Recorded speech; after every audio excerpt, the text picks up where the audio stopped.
السلام الله عليكم كسر ولا channel كسويال كميديا قضبتين واوين maanta waxa ay kala yihiin dawladda federaalka oo wax ka badashay bandowga saacada soo rogtay amro kale cusub ciidamada danaba howlgalo ballaaran ka sameeyay deegaanada dhacduleedka marka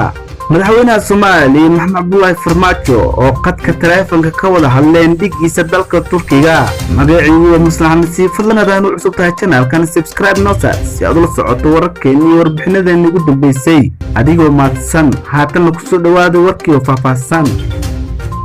dawladda Soomaaliya ayaa xalay ku dhawaaqday in wax laga bedelay saacadaha bandowga saaran magaalada Muqdisho laga bilaabo maalinta koowaad ee bisha Ramadaan oo loo badinayo inay noqoto Jimcaha kaliya ciidanka booliiska General Cabdi Xasan Maxamed oo xalay shir jiraad ku qabtay Muqdisho ayaa sheegay in laga bilaabo maalinta koowaad ee Ramadaan uu bandowgan bilaaban doono 7 habenimo halka markii hore uu ka aan jiray 8 fiidnimo bandowgan ayaa ku ekaan doona 5 subaxnimo asoo waxba iska bedelay dawladda ayaa hore u sheegtay in bandowgan wax laga bedeli doono bisha Ramadaan hase yeeshee lama filaynin saacadaha lagu sii adkeyn doono oo waxay dadku rajeynayeen in laga qafifin doono taliyaha ayaa dhanka kala sheegay in maqaayadaha aan loo ogolaan doonin inay furnaadaan maalinta bisha Ramadaan balse waxa uu sheegay in la furi karo laga bilaabo 5 galabnimo ayna qasab tahay in la xiro 7 habeenimo taliyaha ayaa sidoo kale soo rogay amar kale oo ah in maqaayadaha aan waxna lagu cuni karin balse la ogol yahay oo kaliya in la qaato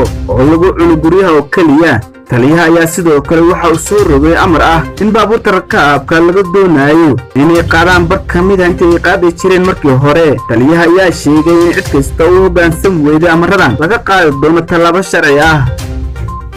ciidamada xoogga dalka Soomaaliyeed gaar ahaan guutada 16aad ee danab ayaa la wareegay deegaano ku yaala dhanka xeebta ee gobolka Shabeellada Hoose kadib markii ay shalay ku qaadeen howlgallo qorsheysan taliyaha guutada 16aad ee kumaandooska danab gaashaan Ismaaciil Cabdi Maalik oo waramayay warbaahinta ayaa sheegay inay gaareen deegaanada Danaale Gandarshi iyo Jilib oo hore ugu sugnaayeen kooxaha nabadiidka ah wararka ayaa sheegaya in xaalad kacsan laga dareemayo halkaasi iyadoo sidoo kale dhaqdhaqaaqyo u dhaxeeya labada dhinac dhanka kale ma jiro wax hadal ah oo ka soo baxay labada dhinac oo ku aadan howlgalladaasi muddooyinka la soo dhaafay ciidamada xoogga iyo kuwa midowga Afrika ee AMISOM ayaa sare u qaaday howlgallada iyo dhaqdhaqaaqyada militari ka socda koonfurta Soomaaliya